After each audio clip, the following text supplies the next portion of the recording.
Penuntun Saat Teduh Sinode Gereja Kristen Jakarta, Senin 3 Mei 2021. Roh menginsafkan dunia akan dosa. Yohanes pasal 16 ayat yang ke-8 berkata, "Dan kalau ia datang, ia akan menginsafkan dunia akan dosa, kebenaran, dan penghakiman." Kisah dua orang sahabat, suatu hari mereka pergi ke toko buku membeli keperluan sekolah. Sesampainya di sana mereka mencari barang yang dibutuhkan. Setelah mendapatkannya mereka beranjak menuju kasir hendak membayar.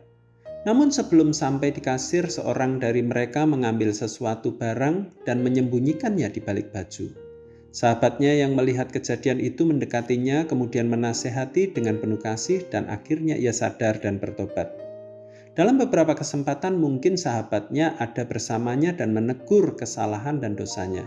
Namun kenyataannya tidak mungkin sahabat itu senantiasa selalu hadir dan ada bersama dirinya serta menegur ketika melakukan kesalahan. Alkitab memberitahukan bahwa salah satu pekerjaan Roh Kudus yaitu menginsafkan dunia akan dosa. Tuhan Yesus memberitahukan kepada para murid mengenai pekerjaan Roh Kudus, yaitu kalau ia datang, ia akan menginsafkan dunia akan dosa, kebenaran, dan penghakiman.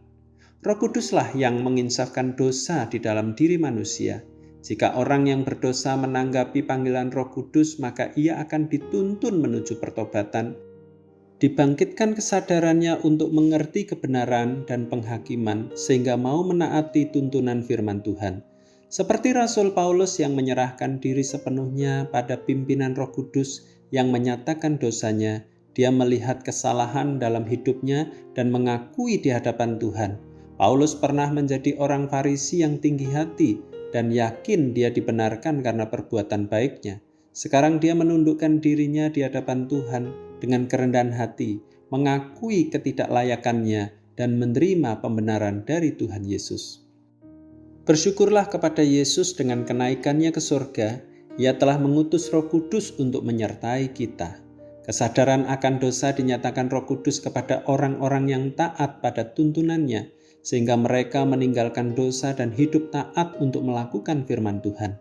Kenikmatan hidup di dalam dosa tanpa pertobatan membawa manusia ke dalam penghukuman kekal.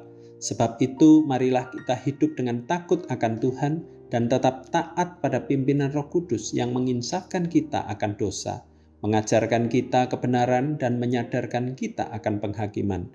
Dengan demikian, hidup kita akan semakin bertumbuh di dalam kebenaran firman Tuhan.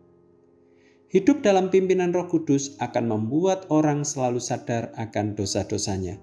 Tuhan Yesus memberkati.